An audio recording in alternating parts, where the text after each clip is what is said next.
Lee Marvin's story did not begin in calm or comfort, despite growing up in a family that appeared well established. Born in New York City, he was raised in a household shaped by ambition, discipline, and tension.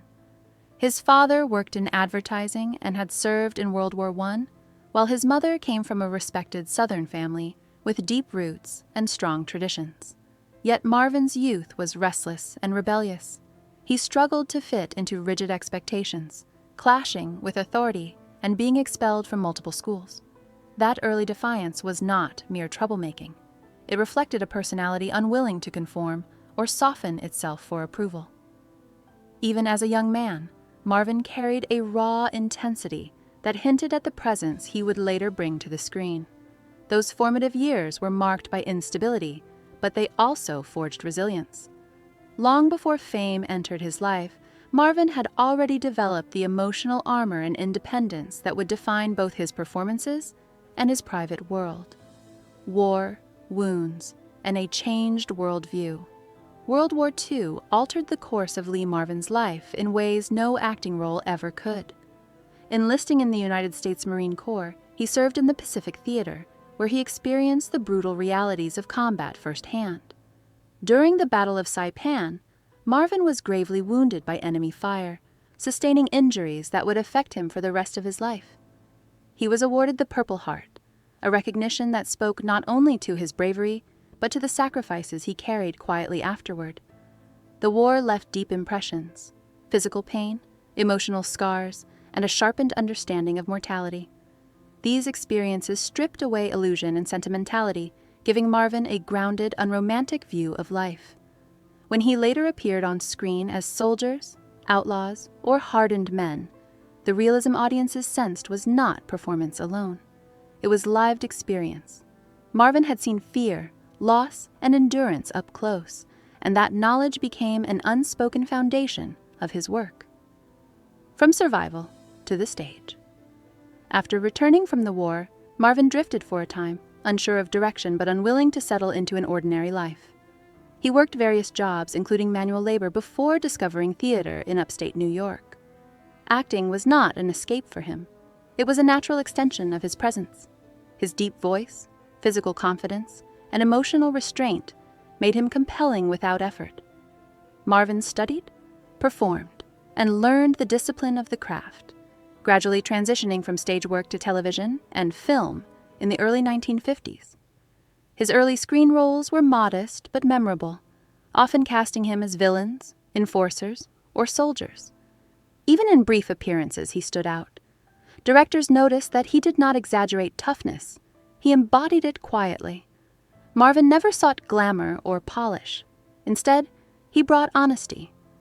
That authenticity resonated in an industry often built on illusion, allowing him to rise steadily through persistence rather than hype. Breaking through. Hollywood's surface.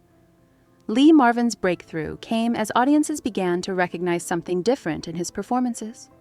Films such as The Big Heat, Bad Day at Black Rock, and The Wild One showcased his ability to convey menace, vulnerability, and moral conflict with minimal dialogue. He did not dominate scenes through volume or theatrics. Instead, his stillness carried weight. Marvin's defining moment arrived with Cat Ballou, where he surprised both critics and viewers by blending comedy with grit. Playing dual roles, he revealed sharp timing and self-awareness, earning an Academy Award for Best Actor. The performance proved he was more than a tough figure. He was an actor of range and intelligence. This success elevated him to leading man status while allowing him to subvert expectations. Marvin never abandoned his rough edge, but he demonstrated that strength could coexist with humor, irony, and humanity, making him one of the most distinctive stars of his generation. The definitive American antihero. Throughout the 1960s and 1970s, Lee Marvin became synonymous with a particular kind of American masculinity: unpolished, reflective, and morally complex. Films like The Dirty Dozen, Point Blank, and Hell in the Pacific positioned him as an anti-hero shaped by conflict rather than idealism. He collaborated with visionary directors who understood how to frame his intensity without softening it. Marvin's characters often carried emotional weight beneath their silence, revealing fatigue, regret, or quiet resolve. Unlike traditional heroes, he did not seek admiration. He earned it through credibility. His presence suggested a man shaped by consequences rather than dreams.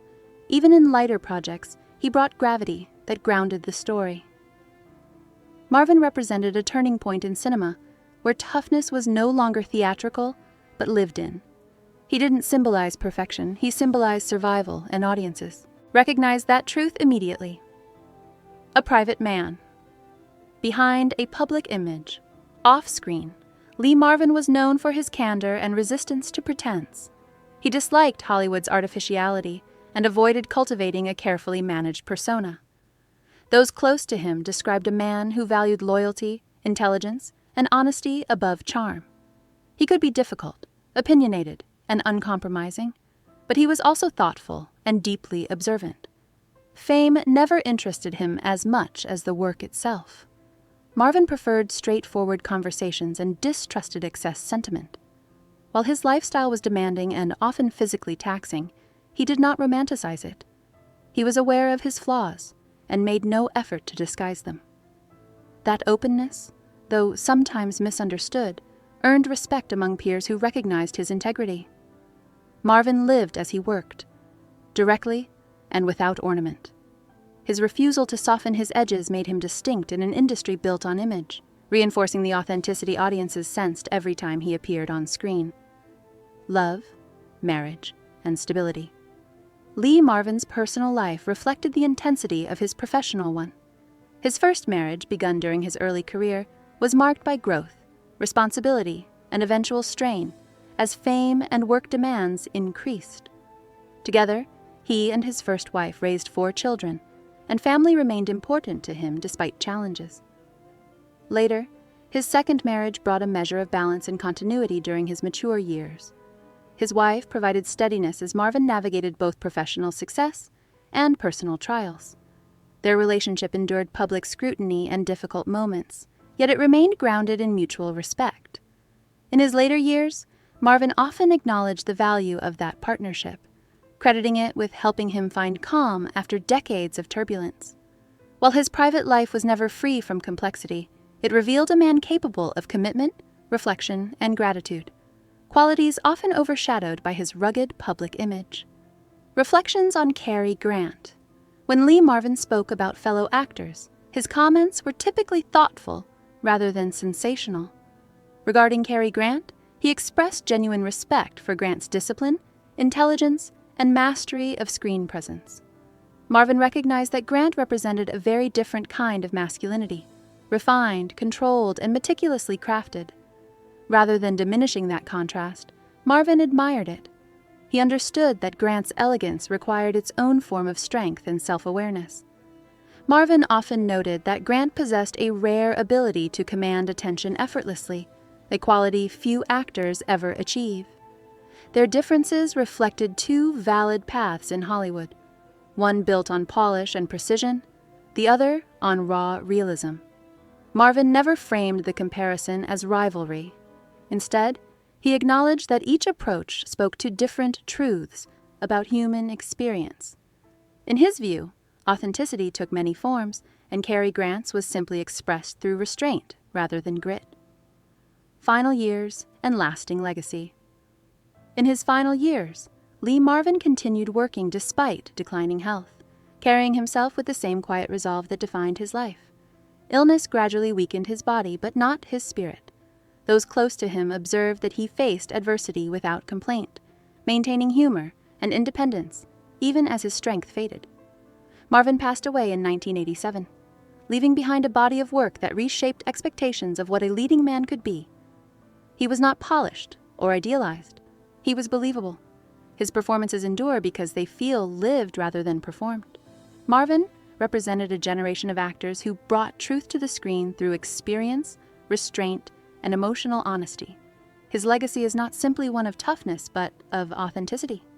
In a world drawn to illusion, Lee Marvin stood apart by refusing to pretend. That commitment to truth remains his greatest contribution to cinema.